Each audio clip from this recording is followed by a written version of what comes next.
Kristen first thing Sunday morning. I'm still expecting her to be mad, so it's extra amazing that she's excited to tell me everything about her pool party. It sounds like it was a lot of fun. She asked how the recital went, and I tell her everything I can remember except the part about Danny. I tell her everything I can remember except the part about talking to Danny Lennox. I'm keeping that weird conversation between Danny and me. What about your parents? Kristen asks. Does this mean they're okay with everything? Silence on my end. My breath catches in my chest, and I'm unable to speak. Sam? Her voice is worried this time. A tear escapes my eye, and I start sobbing into the phone. She sounds like my best friend again, and she says, "Start walking to my house. I'll meet you halfway. I want to know everything." I hang up the phone and walk out the front door, following the same route I've taken to Kristen since we first met. We're not the same people we used to be, but at least there are parts of our friendship that haven't changed. Scott's nowhere to be seen when I enter the lunchroom on Monday. I see him in class, but he's even more distant than usual. It's not until then, at the end of the day, that I'm finally able to corner him between songs. "I didn't get a chance to say thank you," I said. "I have no idea what you're talking about," he says, his face growing redder by the second. I pull the Vic Firth sticks out of my bag and show him the fresh dents from Pete's cymbals. A few nicks from several snare room shots are farther down. I wait until the recital to use them. They were perfect.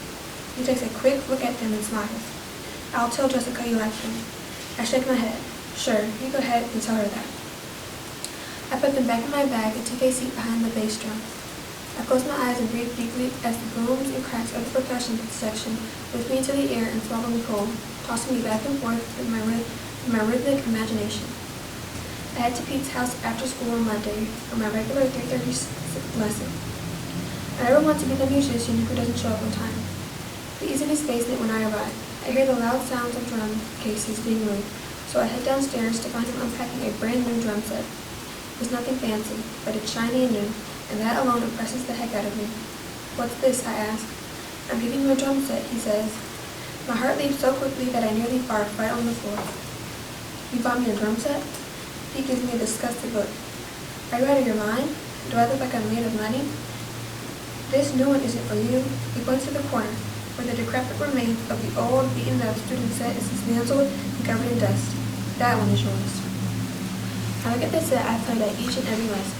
I imagine it displayed in my room, on the verge of toppling over from disrepair, but just as loud and brutal as ever.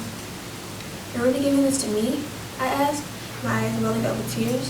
"Oh, come on," Pete says. "Don't start crying on me. It makes me sick."